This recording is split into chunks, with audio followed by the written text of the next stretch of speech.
রোজা। হ্যাঁ, আমাদের মাঝে চলে এসেছে আবারও রমাদান মাস। এই রমাদান মাসে আমরা সবাই সিয়াম রাখবো। মুসলমান মুমিনের জন্য রমাদান মাস একটি বছর ঘুরে এসেছে আবারও। এই রমাদান মাস আমরা পেয়েছি ভাগ্য পরিবর্তনের জন্য। রমাদান মাস পেয়েছি আমরা আমাদের গুনাহ মাফের জন্য।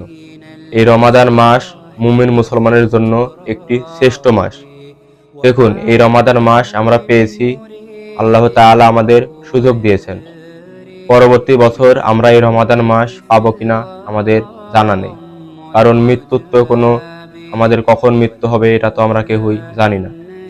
তাই এই রমাদান মাসকে কাজে লাগিয়ে আমরা আমাদের জীবনের গুনাহ খাতা যা আছে সব মাফ করিয়ে নেব, আমাদের ভাগ্যকে পরিবর্তন করব। 5 ওয়াক্ত নামাজ দিয়ে জীবন করব, ভালো ভালো নেক আমল করার চেষ্টা করব। 30টা রোজা করার নিয়াত করব এবং ইনশাল্লাহ 30টা রোজা সাথে তারাবি, ইনশাল্লাহ তারাবি চেষ্টা করব করার 30টা। তার সাথে রমাদান মাসকে আমরা আমাদের ফজিলতের মাস, এই ফজিলতের মাসকে আমরা হাতছাড়া করব না, কারণ এই বছর আমরা রমাদান পেয়েছি, আগামীতে আল্লাহ তাআলা আমাদের জীবনে এই রমাদানকে নাও রাখতে পারেন। দেখুন, এর আগের বছরের রমাদানের কথা ভাবুন, কত মানুষ এই পৃথিবীতে বেঁচে ছিল, কিন্তু এই রমাদান তারা পায়নি, এই রমাদানে তারা কবর জীবনে চলে গেছে।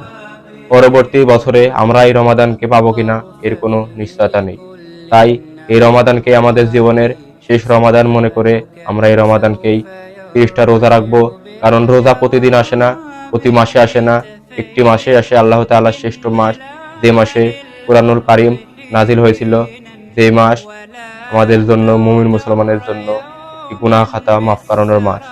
রমাদান মাসে সিয়াম পালন করা মূল উদ্দেশ্য হলো তাকওয়া অবলম্বন করা এবং আমাদের খারাপ বদ অভ্যাসগুলো পরিত্যাগ করা এবং কোরআন হাদিস কেন্দ্রিক সকল আমলগুলো গুছিয়ে নেওয়া। কারণ এই একটি মাসই আমাদের গুছানোর মাস, তারপরে আবার 11 মাস এই গুছানো নিয়মে আমরা চলতে থাকবো। আমাদের পরিবর্তনের মাস রমাদান মাস।